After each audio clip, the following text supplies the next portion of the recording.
முள் தீண்டிய ரோஜா சிறுகதைக்கு உங்களை அன்புடன் வரவேற்பது உங்கள் புவனா. வாங்க கதைக்குள்ளே போகலாம். ரவி, நடந்தது நடந்து போச்சு. இதுக்கப்புறமும் நீங்கள் பிரிஞ்சிருந்தால் சரியாக வராது. கௌதம் யாருன்னு தெரிஞ்ச பிறகு நீ அவரோட சேர்ந்து வாழறது தான் நல்லது. ரகுபதி சொல்ல எனக்கும் அதுதாம்மா சரின்னு தோணுது. திலகாவும் கூட சேர்ந்து கொண்டார். அபி, கௌதம் அண்ணா மேலே எந்த தப்பும் இல்லை. நான் பண்ணது தான் தப்பு.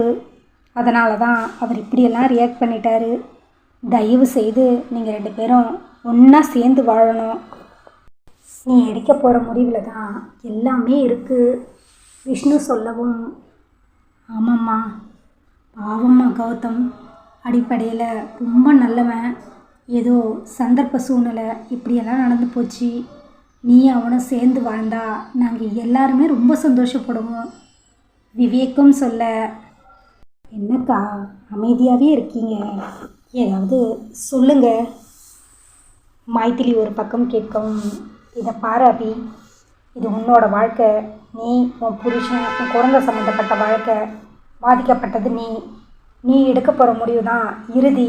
யார் சொல்கிறதுக்காகவும் நீ எந்த முடிவும் எடுக்க வேண்டாம். உன் மனசுக்கு என்ன தோணுதோ அதை செய். மருது உறுதியாய் சொல்லிவிட சரிங்க மாமா, நடந்த எல்லாத்தையும் மறந்துட்டு நான் அஸ்வினுக்காக அவரோட சேர்ந்து வாழறேன். எல்லோருமே சந்தோஷத்தில் துள்ளி குதிக்க விவேக்கும் விஷ்ணுவும் ஓடி வந்து கௌதமை கட்டி கொண்டனர். ரொம்ப நன்றிம்மா. மருது சொல்லவும் என்னம்மாம்மா பெரிய வார்த்தையெல்லாம் சொல்கிறீங்க. நான் நீங்கள் தூக்கி வளர்த்த பொண்ணு. உங்கள் மனசு கஷ்டப்படுற மாதிரி எதுவுமே செய்ய மாட்டேன்.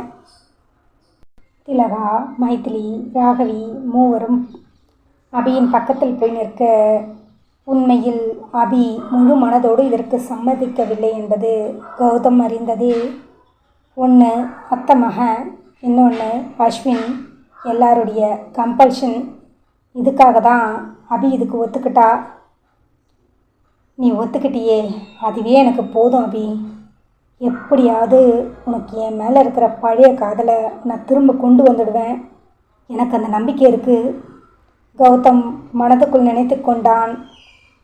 வேகமாய் கதவை திறந்து கொண்டு உள்ளே வந்த டாக்டர், இந்த ரூமில் ஏதோ பிரச்சனை பண்ணுறீங்கன்ட்டு நர்ஸ் வந்து சொன்னாங்க. என்ன ரகு இதெல்லாம்? ஏதாவது பிரச்சனையா? ஏன் அபியை சுற்றி இத்தனை பேர் நிற்கிறீங்க? அபிக்கு என்ன ஆச்சு? அபிக்கு ஒன்றும் இல்லை டாக்டர், எல்லா பிரச்சனையும் சரியாயிடுச்சு. என்ன ரகு சொல்கிற? டாக்டர், அபியை உங்களுக்கு தெரியும்.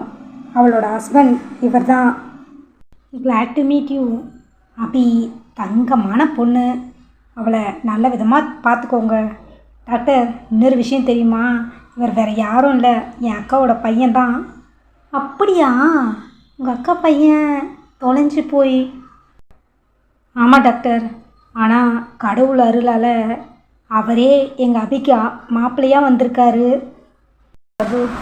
சரி, கொஞ்ச நேரம் எல்லோரும் வெளியில் வெயிட் பண்ணுங்கள். நான் அபியை செக் பண்ணிவிட்டு என்னென்னு சொல்கிறேன். எல்லோரும் சற்று வெளியே வெயிட் பண்ண. என்ன அபி, இப்போ எப்படி இருக்குது? நார்மலாக தான் இருக்குது அங்கிள். அப்போது டிஸ்சார்ஜ் பண்ணிடலாமா? பண்ணிவிடுங்க அங்கிள். அப்பா ரொம்ப எக்ஸைட்டடாக இருக்கார். ஸோ இப்போதைக்கு நீ வீட்டுக்கு போ. ஃபீவர் நல்லாவே குறைஞ்சிருக்கு, அதனால் நீ தைரியமாக போகலாம். சரிங்க அங்கிள், இனிமேல் எல்லாமே நல்லதாகவே நடக்கும். தைரியமாக இரு. Okay uncle. ரகு, எல்லாம் நார்மலாக இருக்குது. நீங்கள் அபியை வீட்டுக்கு கூட்டிகிட்டு போங்க. கொஞ்சம் கேர் எடுத்து பார்த்துக்கோங்க. சரிங்க டாக்டர். கௌதம் தனக்கு சொந்த அக்கா மகன் என்று தெரிந்த பிறகு ரகுபதி அவனை விட்டு ஒரு நிமிடம் கூட இந்த பக்கம் அந்த பக்கம் தெரியவில்லை. கௌதம் கௌதம் என்று அவனையே சுற்றி சுற்றி வந்தார். கௌதம் காதருகே வந்த விவேக், என்னடா உங்கள் மாமனார் விட்டால் உன்னை இடுப்பில் தூக்கி வச்சு சாப்பாடு ஊட்டி விட்டுருவார் போல இருக்கு.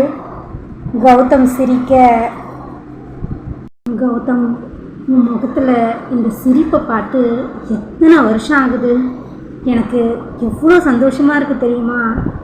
எப்பவும் நீயும் அபியும் இதே மாதிரி ஒத்துமையாக சந்தோஷமாக இருக்கணும்டா.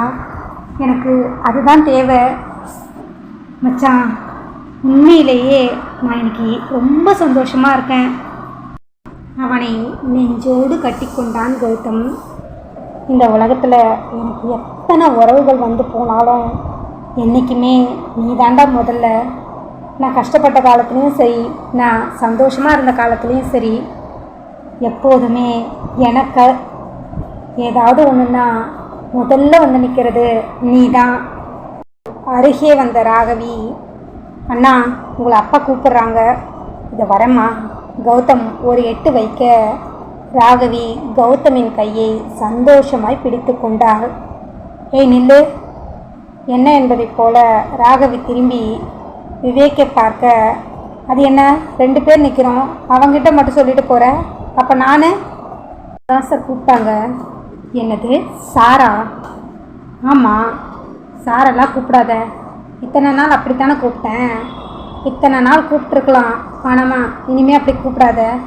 ஏன் சாருன்னு கூப்பிட்றதுல என்ன தப்பு? நான் உன்னோட அத்தை மகன், அதை ஞாபகம் வச்சுக்கோ. அப்போது கௌதம அண்ணாவை கூப்பிட்ற மாதிரி உங்களையும்.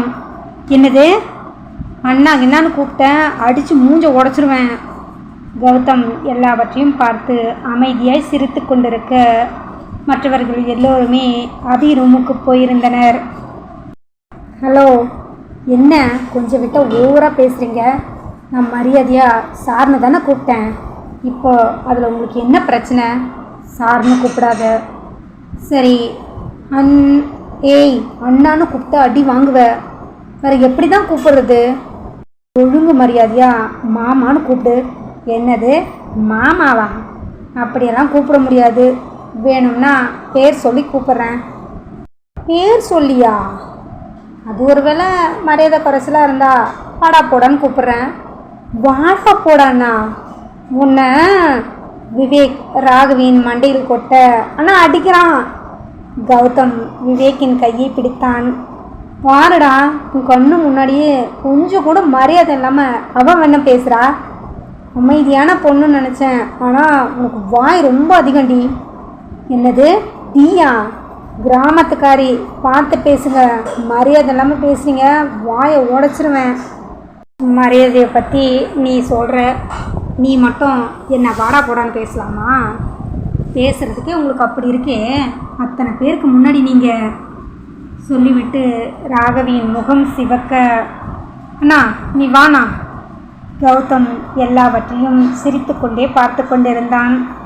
வீட்டுக்கு போனதும் முதல் வேலையாக அப்பாக்கிட்டையும் மாமாக்கிட்டையும் பேசி உங்கள் 4 பேரோட கல்யாணத்தை முடிக்கணும். டேய் கௌதம், எனக்கு நீ என்ன தண்டனை வேணும்னாலும் கொடுடா. தயவு செய்து இவளை மட்டும் என் தலையில் கட்டி வச்சிடாத, எனக்கு பயமாக இருக்குது. ஓஹோ அண்ணா, நானும் சொல்லிட்டேன், எனக்கு இவர் வேண்டாம், வேறு நல்ல மாப்பிள்ளையாக பாருங்கள். என்னது நல்ல மாப்பிள்ளையா? என்னை விட உனக்கு நல்ல மாப்பிள்ளை கிடச்சிருவானா? இல்லை என்னை விட்டு நீ வேறு யாரையாவது கல்யாணம் பண்ணிக்க நான் தான் விட்டுருவேனா? கனவு கூட காணாத. அதற்குள் வெளியே வந்த மைத்திலி, அத்தான் உங்களை மாமா கூப்பிட்றாரு, இதை வர மைத்திலி. நீங்கள் 2 பேரும் சண்டை போட்டு வாங்க, நான் உள்ளே போகிறேன். கௌதம் வேகமாய் உள்ளே போக விவேக் ராகவின் இடுப்பை நெருக்கென கிள்ளினான். அம்மா! என்னாச்சு ராகவி? மைத்திலி கௌதம் இருவருமே திரும்ப. ஒன்றும் இல்லை மைத்திலி. விவேக் சிரிக்கவும் உங்களை என்று அவனை அடிக்க பாய்ந்தாள் ராகவி. மச்சான் அடிக்கிறாடா சொல்லிவிட்டு வேகமாய் அவளை தள்ளிவிட்டு கௌதமிடம் ஓடினான் விவேக். மாப்பிள்ளை எல்லாத்தையும் பேக் பண்ணியாச்சு.